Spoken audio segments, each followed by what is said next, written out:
Ooh, thank you. Hello, everybody, and welcome to this session on approaches to voice journalism.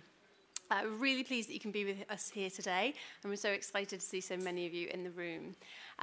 My name is Doward, and I work on Google News Initiative Marketing in EMEA, and I'm really delighted to have my colleagues here, Brenda Salinas, who works on our partnerships team and has been heading our liaison with the News On Assistant product, and Anneka Sharpley, who works in our news partnerships team. And before we begin properly, I just want to show you a little film about what the Google News Initiative does. Access to reliable quality information should be a right of anybody, wherever they live. Today, the journalism industry faces many challenges. Readership has become more fragmented, and in many ways, the experience of journalism has become more fragmented. How can news organizations remain relevant in the digital age? The traditional world of news media is shifting ever more quickly. 70% of people can't distinguish between a real story and fake news. Disinformation is on the rise. Trust in media is falling.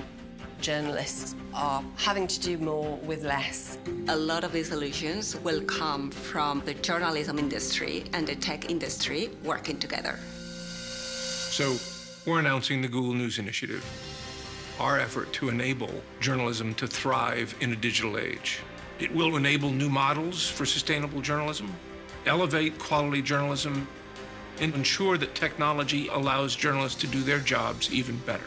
The solutions to the challenges that the industry is facing has to come from the right mix of journalism and technology. I'm really optimistic about the future of journalism. We just need to find the best ways for it to be able to flourish. I think there will always be a hunger for high-quality journalism. I think it's never been more important for us to work together. And it's only through collaboration that we can do journalism in new and powerful ways. Because when journalism succeeds, we all do better.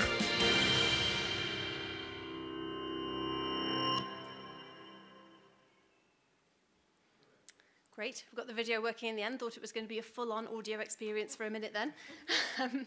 So the way that this session is going to work is that I'll give a brief introduction as to why we care about audio at Google, and then I'll hand over to Brenda, who'll give you some updates about our News On Assistant experience, and then finally Anneka will talk you through some partnerships that we've been running with news publishers in this space.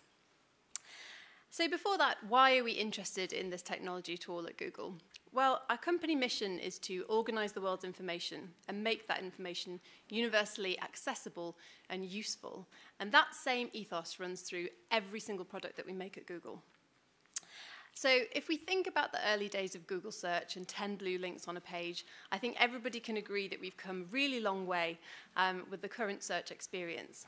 And many of those advances have been due to things like machine learning, AI, and natural language processing, all of which have led to a much more assistive and useful experience for search today. And the Google Assistant encompasses all of those advances. What that means at its most basic level is that you should be able to ask the assistant something, and hopefully the assistant will respond with something useful. The assistant is now available in 30 languages and 80 countries and is on millions of devices. And those devices can be anything from phones and smart speakers to cars and watches. And as the touch points grow, so too do the users and the moments in which publishers can share their content with those users. What we're hearing from publishers is that this technology can be both daunting and exciting in almost equal measure. And for those who were around at the beginning of the World Wide Web in newsrooms, we might feel like we've been there before.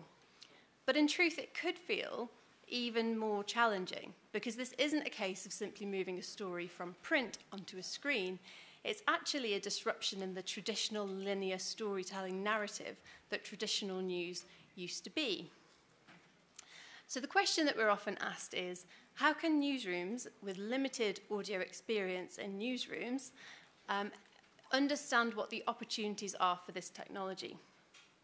And that's why we launched some experimental partnerships with publishers to help us to understand what some of these technology advances and opportunities are, but also to enable us to create learnings and share those with the industry, and also for us to understand ourselves what happens when publishers are trying to create these experiences on our platforms.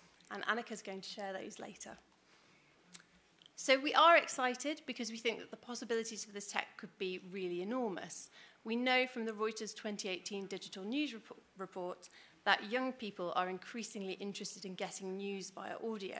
In fact, just under 50% of people aged under 35 regularly listen to a news podcast, and they listen to about 90% of its duration. So we understand that in a rapidly changing technological world, it can be really difficult for publishers to understand which horses to back. But actually, independent research does suggest that this is here to stay.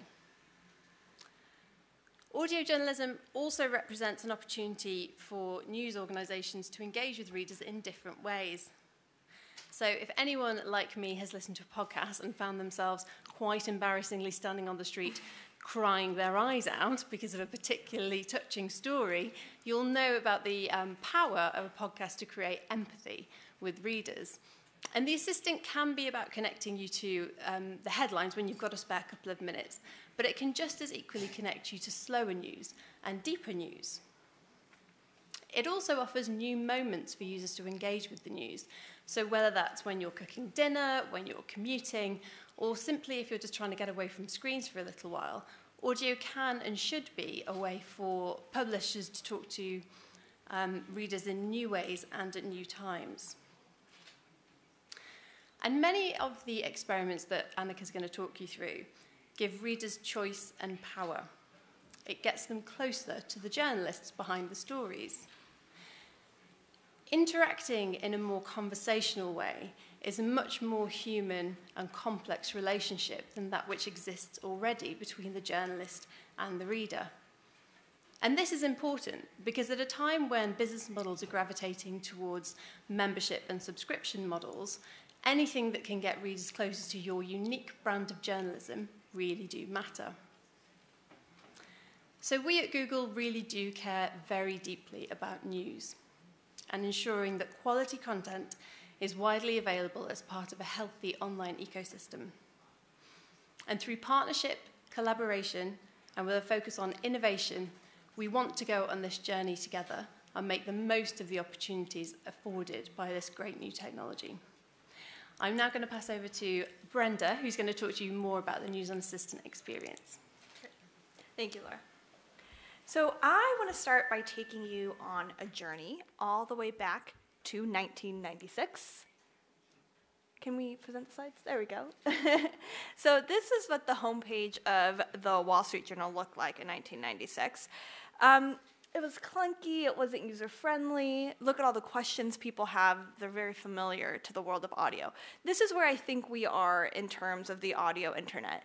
And if you think about trying to describe the 2019 internet to your 1996 self, wow, we wouldn't even have the words for it. Okay, so let's play a game. This is a great drinking game. You should play it later. I'm going to describe something from 2019 in 1996 internet, and you guess what it is. Okay. You have a computer, a very small computer in your pocket, and it has a camera. And you take pictures with that camera, and you put it on a bulletin board to make all your friends jealous. What am I describing? Instagram, of course.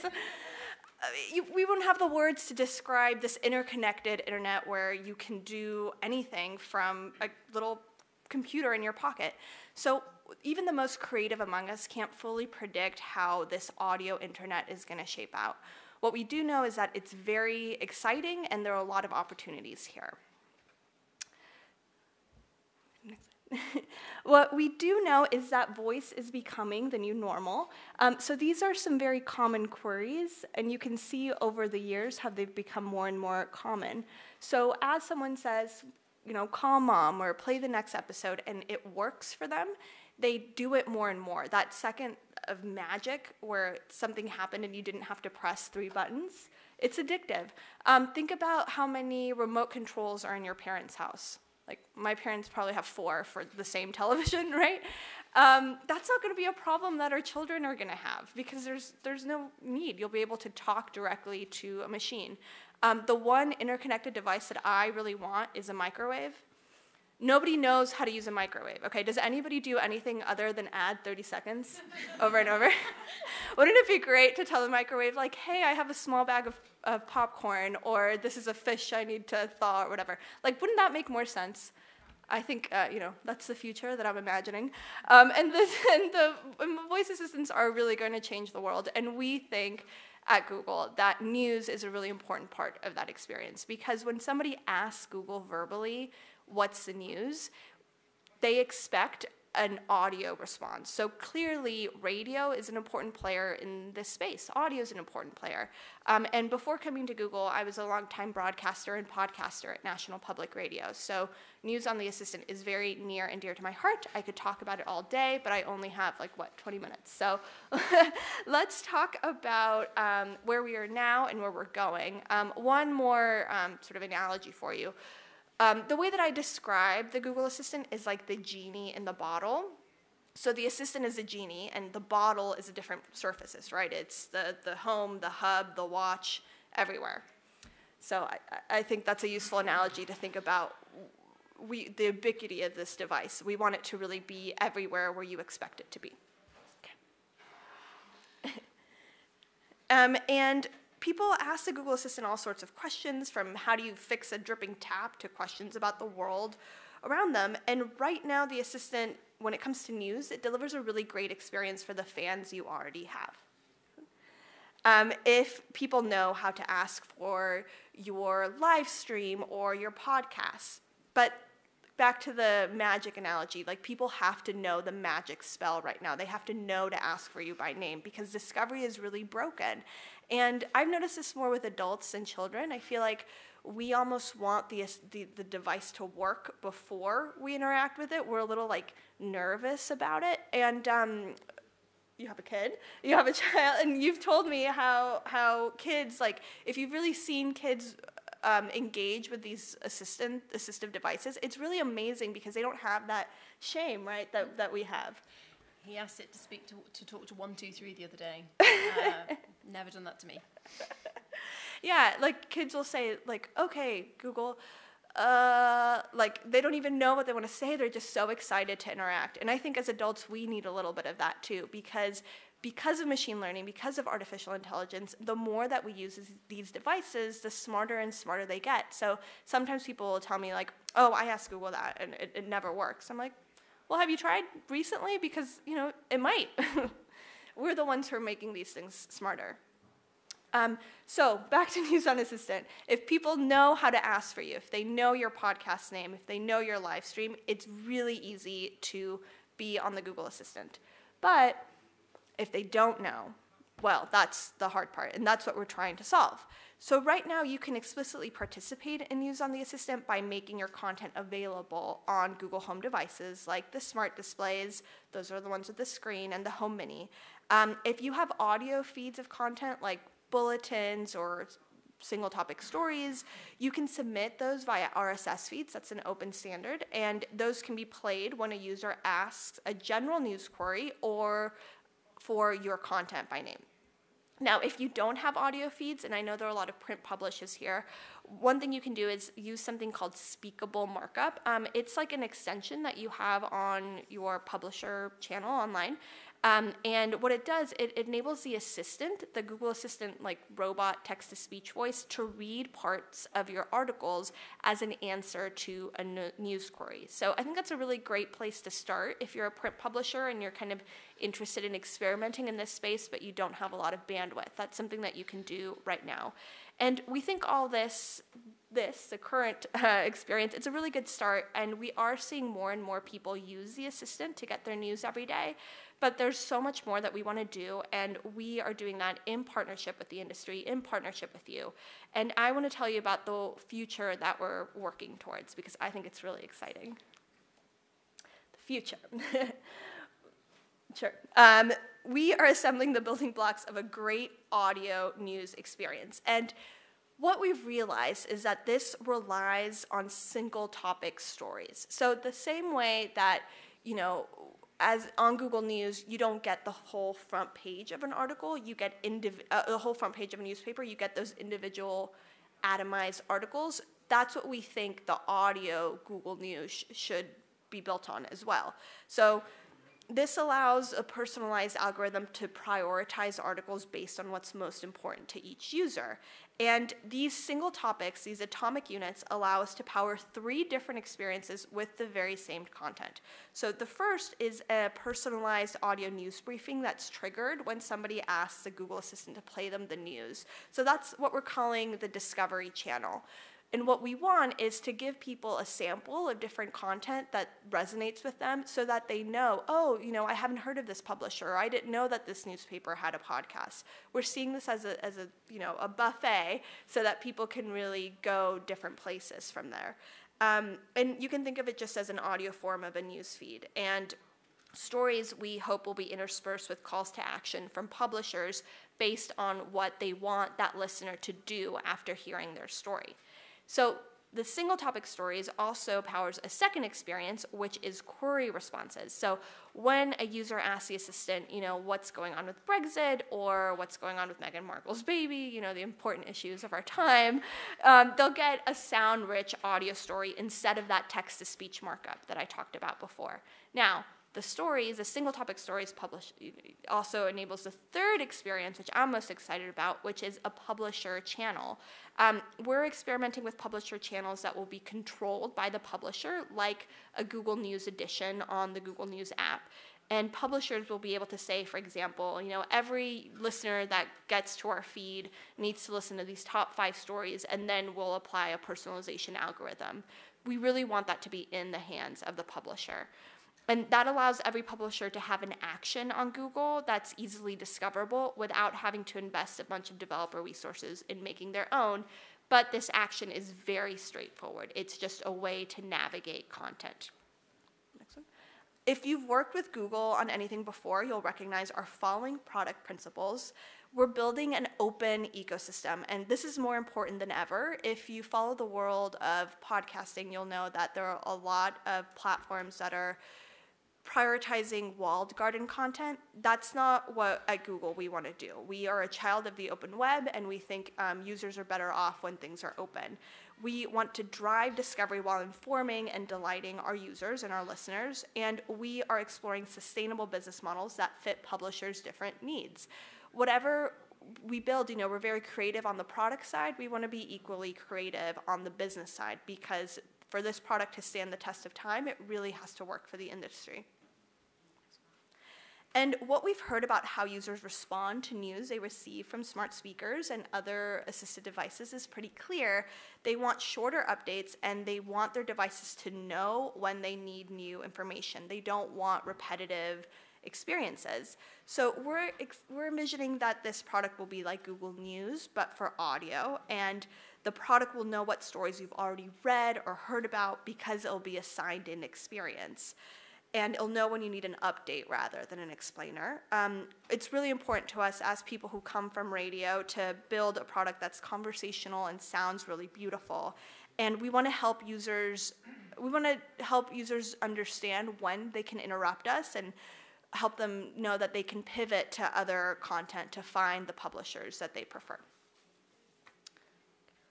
And here's a little demo that I want to show you for what this experience looks like. Hey Google, play the news. Let's get started with your morning news update. First up is KQED.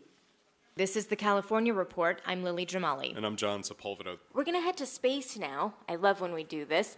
The Mars InSight has touched down on the surface of the red planet, and it's already beamed back a photo since its arrival yesterday. When NASA's InSight mission to Mars took off from the Central Coast's Vandenberg Air Force Base 6 months ago, 2 little satellites piggybacked along for the ride. They're called CubeSats. They're about the size of briefcases, and they just made history. Next, a report from the AP. Kevin Durant poured in a season-high 49 points as the Warriors came back down 18 to beat the Magic. Hey Google, next story. Here's KCBS. Whether it's a hotel, motel, or vacation rental, all those little hair care products and lotions in plastic bottles will be banned in Santa Cruz County. The Board of Supervisors says it needs to happen to protect the environment. But we partnered with the hospitality industry to ensure that our ordinance would actually allow them to be partners with us, to do something that they could help market. Santa Cruz County Supervisor Zach Friend. We're excited about introducing this to other communities across the state, and we truly do believe that it's a perfect reflection of what's special about Santa Cruz, and look forward to bringing this to more areas across the state. Final approval of the ordinance is expected by the board the first week of December. Owner-occupied hosted rentals would be exempt. Jennifer Hodges, KCBS. That's it for your morning news update. More stories for you are coming up. And hey Google, QED. You want to hear this it again? Is the California We are currently in developer preview for this product, for the evolution of this product, and that means that a very small percentage of US users are getting this single topic sort of personalized radio station product instead of the more flash briefing product that's live today. And our initial testing data is really good, and that's helping us develop the product. And diving into, beyond what the stories themselves are like, our technical specs includes information about things that we call intros, outros, and off-ramps. So this slide is pretty nitty-gritty.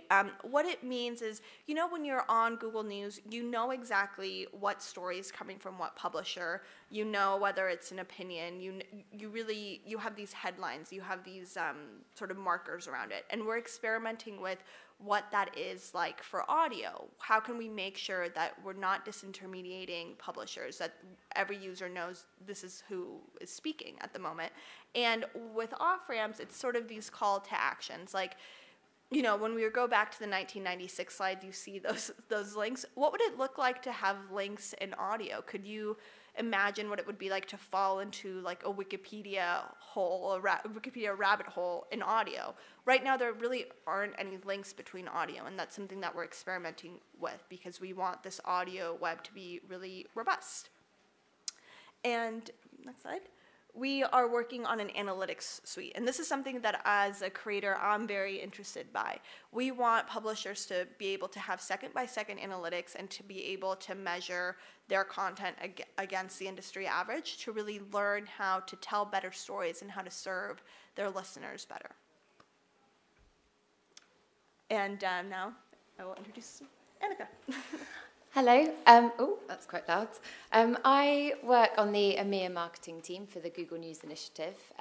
Traditionally, our team has partnered with news organisations to explore how new technology can help to support journalism. In the last year, we've been focusing very much on audio and specifically the Google Assistant. So I'm going to demo a couple of partnerships that I've been running over the past 6 months. And while Brenda has very eloquently set out the product here and now in terms of our News on Assistant product, these partnerships are very experimental in nature. So they're really looking at kind of how content can look like on the Google Assistant in the future. Our publisher partners have, where possible, tried to make all technology open source and share as many learnings as possible so that the benefit of the partnerships can be felt throughout the industry. One more thing to note before I start demoing our brilliant partnerships is that they are each editorially independent. So while Google funds these partnerships, we have had absolutely no say on editorial direction or content. So hopefully, yes, right, I'd like to talk about our first partnership with the Guardian newspaper in the UK. So it's a 6-month voice lab experimenting on how best to surface Guardian content via the Google Assistant. So it's a small team in-house at The Guardian made up of a brilliant project manager, a UX designer, an audio producer, and an engineer. The lab's run for 6 months. It launched in November, and it's about to wrap up. And they have launched 2 bits of public content through the duration of that lab. What I particularly love about this project is just how innovative the team there have been. The four guys have worked tirelessly and they've never produced content on the platform before, which has meant that they've come up with some really interesting learnings throughout the process. And they've been blogging weekly about those learnings on The Guardian. So I really recommend that you check that out if you're interested in building any third-party actions. Just Google Voice Lab at The Guardian and you'll find that there. So the first bit of content they launched was at Christmas. It's an interactive year in review, that aims to aid discovery of their own podcast. So I'm going to play a demo, and hopefully this will work and should speak for itself. Hey Google, talk to Year in Review. Hello, I'm Leia. And I'm Axel. Welcome to The Guardian's Year in Review with the podcast team. Okay. When you're ready to begin, say ready. Ready. Cool. So for round one, do you want to answer questions on global news or sport? Say global news or sport. Global news. Okay, you chose global news, so listen to this. There's the famous Salisbury Cathedral, famous not only in Europe, but in the whole world. It's famous for its 123-meter spire. It's famous for its clock, the one of the first ever created in the world that's still working. Back in March, and so true or false? Get the idea. So there's 90 minutes worth of bespoke audio content that was created for this experience and 7 different topics to explore. So it's a really rich user experience. But the team came up with some quite important considerations about what they wanted to experiment with next on the platform. So firstly, they found that users were hanging around on the platform for about 8 minutes maximum. So for the next experiment, they wanted to consider creating something a bit shorter and that might encourage habitual use. Secondly, creating an hour and a half worth of audio content is obviously very time-consuming and resource-heavy. So for the next project, they wanted to play around with the idea of using existing Guardian written content and converting that into an audio product. And finally, they wanted to see what might happen if they launched the product earlier on in the process, so almost a minimum viable product, and then adapted it once they'd got some user behaviour. So that gives us our second project from The Guardian, which is their Guardian briefing. So essentially it's converting a really popular print product for The Guardian in their daily morning briefing.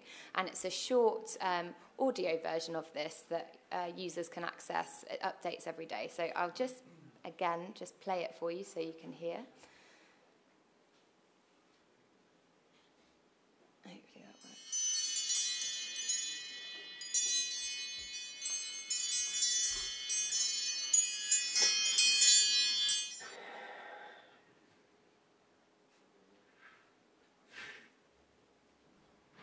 Hey Google, talk to The Guardian briefing. The Voice Lab from The Guardian. Supported by Google. Hello and welcome to The Guardian briefing. Here are 3 of today's top headlines. Headline 1. Parliament centre stage for 2 more crucial votes. Backbenchers from both sides of the political divide have scrambled to take control of the Brexit process after Theresa May suffered a second humiliating Commons defeat for her withdrawal proposal. And here's headline 2. Pell sentenced. The disgraced Catholic Cardinal George Pell has been sentenced to 6 years in jail for abusing choir boys in Australia. And finally, headline 3. Tech curbs. Philip Hammond will use his annual spring statement today to welcome the findings of a Treasury audit review into the growing power of big tech companies. Behind the headlines, this morning's Today in Focus podcast explores the following topic. Syria, Skripal and MH17, how Bellingcat broke the news. In 2012, Elliot Higgins began blogging about the news from his front room in Leicester. 7 years later, his investigative website Bellingcat has been responsible for revealing key aspects of some of the world's biggest stories. And to finish up, here's a story that's currently trending on The Guardian. Boris Johnson has declared money spent on non-recent child abuse investigations as spaffed up a wall, prompting immediate criticism from Labour for making reckless and inappropriate comments. That's it from The Guardian briefing. Come back for more every weekday by saying, "Hey Google, talk to The Guardian briefing." See you soon. So what I think is really clever about this product is the seamless mixing of automated and recorded voicing. It sounds really like a radio experience, which is helpful because it plants users in a very familiar frame of reference in quite an unfamiliar product. So it's short, it's maximum 2 minutes daily, and they did launch early in the process with a minimal viable product, which has meant they've added adaptations over the last few weeks. So they've added a multimodal element. So if you're accessing this on a smartphone, you can deep link directly into a Guardian article. They've played around with accents, so there's a US and an Australian version. And they've played around with a bit of a sponsorship line at the top of the product as well, which is potential for monetization later down the line. And this product seems to have really worked for The Guardian. There are 10 times more sessions than their interactive year in review. So I think that's telling us something interesting about what people are wanting at the moment on this product. So that's enough about The Guardian for now. I'd like to talk to you next about our partnership with the Financial Times. So this built on an already successful partnership that we had with the paper where rich FT journalism about a certain city is surfaced using new technology. So previously you could explore Brussels via Google Maps or Rio via virtual reality, but in this iteration you can explore Berlin via your Google Assistant. So the best way of explaining this, I think, is that it's a bit like an interactive podcast. So there's an hour and a half worth of really beautiful audio FT journalism to access and 9 different areas of the city to explore. It really is like a truly kind of lean in and interact experience. And I'm going to let it speak for itself because it sounds great. Hello, I'm Guy Chazan, and I'm the Berlin Bureau Chief of the Financial Times. This Hidden Cities Guide is designed to take you inside the most interesting stories happening here. Take me to clubs. New clubs sprung up in the unlikeliest of places. But there are few clubs as embedded in Berlin's techno history as Tresor. Okay, Google, talk to Hidden Cities, the lakes. We are swimming naked. We prefer, most of the Berliners, to swim naked, like I am now. Nobody can forbid it in Berlin. So, my name is Heidi, I'm 61, and I'm from the Old West Berlin. And I'm here at the Krummelanke since the 80s. Now, tell me, how many people does it take to tango? I'm told that when some people walk up the stairs to the tango loft in Wedding for the first time, the emotion is just too much. Oh, hi. I'm Guy. Hi, Guy. Please come inside. My name is Mona Isabel. I am from Berlin, and I am doing this beautiful milonga place called Tango Loft for now almost 17 years. Can you imagine? That's been lovely, but it's time to move on. Slide too. So this really is a documentary first of its kind, and for me this project acts as a true inspiration for what content can look like on this platform in the future. Another really nice element of this experiment was that the FT played around with using print to aid discovery of the audio product. We know, as Brenda's already said, that discovery is a real challenge at the moment on the platform. So when this action was launched in the FT Weekend magazine back in November, the FT printed a beautiful illustrated map of Berlin, which I did bring multiple copies of and then left in my hotel room. So sadly, I can't show you that. But, find Anneka later. But it looked like this. And not only did that help to reach a traditional FT readership who's used to print, it also acted as a kind of beautiful instruction manual for people who haven't used the assistant before. It can be quite daunting about how you even access the product in the first place. So the FT worked in partnership with two brilliant audio agencies, Rosina Sound and Reduced Listening. And what I think is absolutely great about this experience is that it's just brilliant editorial coupled with brilliant product, and it makes for a really special experience in my view. So please do try it out. Finally, I'm going to talk very briefly about this partnership because it's not yet launched. So West France have spent the last 15 years digitising and securing their whole archive. But in order for true benefit to come from that process, is to find a way for readers to access all that content. So they wanted to come up with and play around with an idea of how we could surface that archive content in an intelligent way using the Google Assistant, which they came up with an audio agency called Artifact, the idea of Archie. So Archie is an artificially intelligent bot that sifts through 40 million articles in the West France archive and surfaces relevant archive content to today's headline news. So say there's a big climate change rally in Rennes today, then Archie would sift through all the articles in West France archive and bring up articles, say, about climate change or pollution or electric cars. And it's done in a really clever, lovely way, believe me, when it launches. I hope that you'll all try it out. But another aspect that's great about this project is that it's a case of artificial intelligence actually augmenting and supporting West France journalism. So it's hard to imagine a journalist being able to sift through 40 million articles and immediately come up with some relevant archive content so quickly.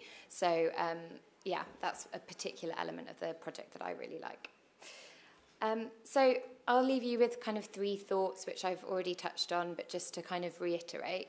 The first one sounds really obvious, but it's actually quite important while the technology is still so nascent. So we found that in each of the partnerships that have launched, active promotion is really, really, really important. So when the map launched or a publisher tried in audio ads or a social push, we did see a spike in users on the platform. So I would recommend that if you're thinking about developing any third-party actions on the assistant, just throughout that process, just consider how you're going to talk about that when you launch it. We've also found that shorter content at the moment is most effective. So that's not to say don't go and create hours worth of beautiful content like the FT did, but think about maybe how you distribute that content. So is it better to think about doing stuff episodically so that not only you're giving shorter chunks for users, but you're encouraging them back to the platform? And finally, I'm going to steal a point from Jeremy Pennycook at The Guardian. He's the project manager of the Voice Lab. He kind of describes two modes of listening on the platform, kind of firstly a lean back mode where you'll ask to play me a podcast or play me some music. And the second mode is kind of a shorter transactional interaction. So give me the weather or play me the news. So I think if you're, again, considering experimenting on the platform, just think about which of those modes might work best for you and your publication and focus on kind of one or the other for now while it's all still so new. So yes, thank you very much for listening and questions. Do we have any questions? I think there are some mics. Question down here.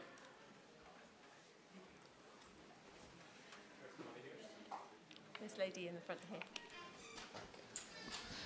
Hi, my name is Carola Guerrero. I work with a podcast called Radio Ambulante. It's a Spanish language podcast. I know Radio Ambulante. That is part of NPR. So my question is regarding bilingual content in Spanish specifically. We are based in New York, and Radio Ambulante, as every podcast, has that discovery problem, but mostly it's the only Spanish language podcast of this part of NPR. And I have a Google Assistant, and I have two kids who are bilingual, and we have been struggling a bit because we set the Google Assistant on the bilingual Spanish and English mode, but there are a couple of challenges. He doesn't recognize, or he or she or whatever, the Google Assistant doesn't recognize my accent in English because it's not very clean. So, but even in Spanish, I say, oh, play Radio Ambulante, and it's kind of hard. So we're trying to play with that feature. But with the podcast, so my kids, like we try different accents, but still it's hard for the Google Assistant to find my podcast. That is not, it's part of NPR, so we try like play Spanish language podcast at Do NPR. Do you say Radio Ambulante, play the podcast Radio Ambulante? Or Yes, we have tried. No, it works sometimes, but not always. But so the question that I have specifically is about, like if you, because you were talking about how to find like ways to use the Google Assistant to discover certain brands. So for example, is there a feature that you have for like that you can detect which devices are set on bilingual mode? So for example, when people are playing like the news at NPR and the system or whatever, they detect that it's a bilingual mode, they could suggest, oh, by the way, there is a Spanish language podcast called Radio Ambulante. Or like if you can like play with that, because it's we are very isolated as a podcast, even if we are part of NPR, and I'm trying to find ways to find more. And all the devices are the second, like sound devices are the second source of like downloads to NPR, but for us it's like super minimal. Yeah, I think that's a really good question. We're very early days. Bilingual mode like just launched last year on the Assistant. So, if we're in 1996, that's like a 2000 question. Hopefully it comes sooner than that. Something that I would encourage you to do, and I would encourage all of you to do, I do this all the time. When you have a specific use case like yours, and yours is a very good use case, but it's also very specific, right? That's not the general user issue.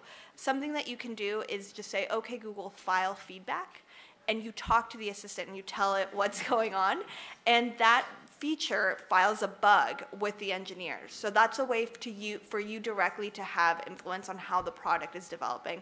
I file feedback on the Google Assistant like every other day. I should really do it more because that sort of feedback does get listened to. Also, when you ask questions like this in a group setting, in a news publisher setting where Google is listening, we will take that feedback back to product. Thank you. Yes. Thanks very much indeed. I think this all sounds really interesting and exciting. I have a specific question, and that is that with your partnerships, will you be anticipating working with individuals, with freelance journalists, producers, or are you just expecting to work with organizations? That is, sorry, can I take this one? I'm talking a lot. This is one of my pet passion projects that's really important to me. I was a freelance journalist for 2 years. I loved every second of it. And right now, the way the assistant works is that you have to have like a corresponding news page to be categorized as a news partnership. Apart from Google, I'm also on the board of the Association of Independents in Radio. And what I'm experimenting with is the idea of, can we sort of make like networks of freelance journalists like to band together, make a news page, ensure that there's an editor involved, and whether we can use that kind of like grouping together to be considered publishers on the Assistant. I don't have an answer for you today, but it's something that I personally am thinking very deeply about, and a problem that I would want solved. Just a supplementary on that, then it wouldn't be too difficult to actually get a news page together if one's an individual or a couple of people working together, surely. I agree, yeah. We just have to set up the right protocols so that it's the right people, and you can't hijack that to spread fake news. I guess I have more of a general question about relating to something you kind of said about how would it be nice to have like a Wikipedia we could access. What you actually meant was, wouldn't it be nice to have an audio web? I mean, we are losing hypertext here, right? So this is the emerging interface of the internet is making us losing the web, the hypertext. Is somebody thinking about that? That's a great question. So I just came from Radio Days Europe, which is a broadcast conference, and everybody there was asking me, why are tech companies obsessed with audio all of a sudden? Like, radio's been around since the 1890s. Why this year? Why today? And I have a really good answer for you, which is machine learning, right? It's like the answer to every question. So in the last couple of years, machine learning has made automatic transcription so quick and so cheap that effectively, MP3s used to be this black box in an RSS feed. If it weren't for the meta tags, we had no idea what to do with them. A company like Google couldn't do that. But now, because of machine learning, with enough computing power, we can effectively take that MP3 file and treat it like a fake web page, and we can use that information, that transcript, without the meta tags, to map it onto Google's knowledge graph. So Google's knowledge graph is like Google's understanding of the whole wide world. So for example, like how all the Kardashians are related. I mean, like, what a use for machine learning, right? So if we can take that MP3, take it as a web page, we can say where it is in the news story, what it's connected to, and really map it. We can use that to help trigger this whole experiences that I've been talking about. So that's why tech companies like Google are suddenly very interested in audio. We've, because of machine learning, unlocked this source of information that just wasn't available before. Does that answer your question? Sort of. Okay, catch me later. There's someone else? Anyone else, or have we finished? Hi. So I'm studying natural language video description at university now, and I'm very interested in what you said before, because I think that Google maybe study something like text to voice, but with, how can I say, the voice assistant. Have you ever imagined a world when you can describe just an image or a video to translate the format to the video description to something audible, how can I say? And can this be implemented in, I don't know, something like this for newspaper or something like that? Can you explain to me what that would sound like?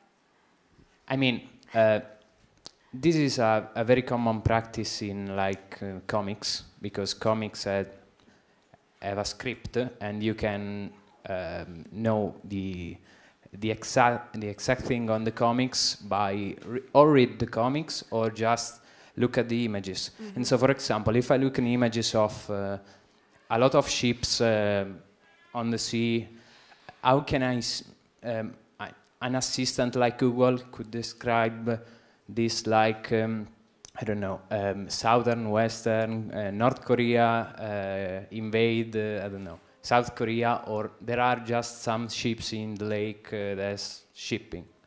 It's a bit like we have, and I don't know if this happens all around the world, but we have a kind of audio description enabled TV sometimes for people who can't see. Is it a bit like that? So when you're listening to the program, if you're unable to see, then it describes what's happening through words. It's a very good idea. I don't know if we're actually looking at that yet, but I can imagine that, everything that we design at Google, we design for the broadest and most inclusive possible audience. So I'd kind of be astonished if we weren't looking at something like that. But we can keep in touch and let you know if that is something that we're thinking about doing. Yeah.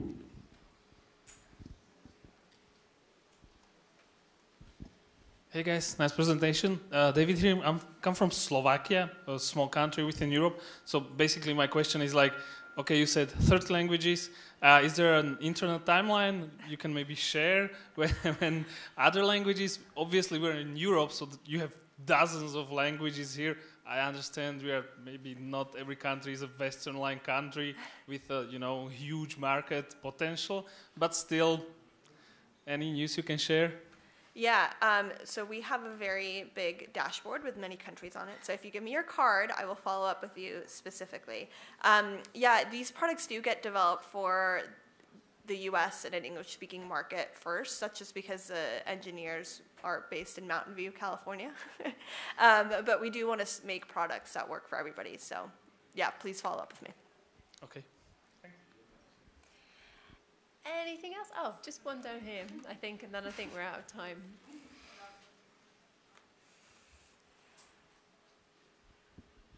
Hi, I work for 3 newspapers in the Netherlands, and they have a collaboration. And 2 times in a week in the early morning, I do the voiceover of these audio bulletins. But yesterday, I received an email from the newspapers, and we have a collaboration, also WhatsApp and Pippa, the podcast app. But from now on, we have to edit different kinds of intros and outros. Correct. But why do we have to split this up? Because yes, I'll explain this to you. Okay, when they say like this is the news from this area, because it's 3 newspapers, they get exactly the same bulletin. Why do we have to split this up? I actually have the answer to your question because I'm one of the people who thought of this. So I'll make my case, and if you disagree with me, let me know, and that's fine. So what we wanted to build was a news experience where you could hear one publisher after another without it sounding too repetitive. So we decided that we had the technology to split stories up into incremental parts. So you have the story that you're voicing, you have the introduction, and you have the outro. And so, for example, if we played a user 3 stories from your 3 newspapers in a row, and it had the intro every single story, we decided that wouldn't be necessarily a great user experience. We want to be able to experiment with that. So if you give us the 3 different elements separately, and the thing is, you wouldn't have to record an introduction every single time. You could just, have a bank that tags on, we'd basically be doing the sound mixing for you automatically. That way, if 3 stories played, it would sound more natural. It wouldn't be you introducing yourself at the beginning of every single one. So that's kind of what we're trying to solve for. We are in developer preview right now. It might not work at all, and if so, we'll change it. And why we're asking people to do that too is because when people don't give us an introduction, we have the text-to-speech assistant read it to us. And so if you were to put it in that file, you'd have an experience where the robot is saying, like, here's publisher name, and then you would say, I'm publisher, and it just sounds a little repetitive. So that's my audio producer brain trying to make things a little smoother. So does this mean that I have to edit the intro and the outro 3 times?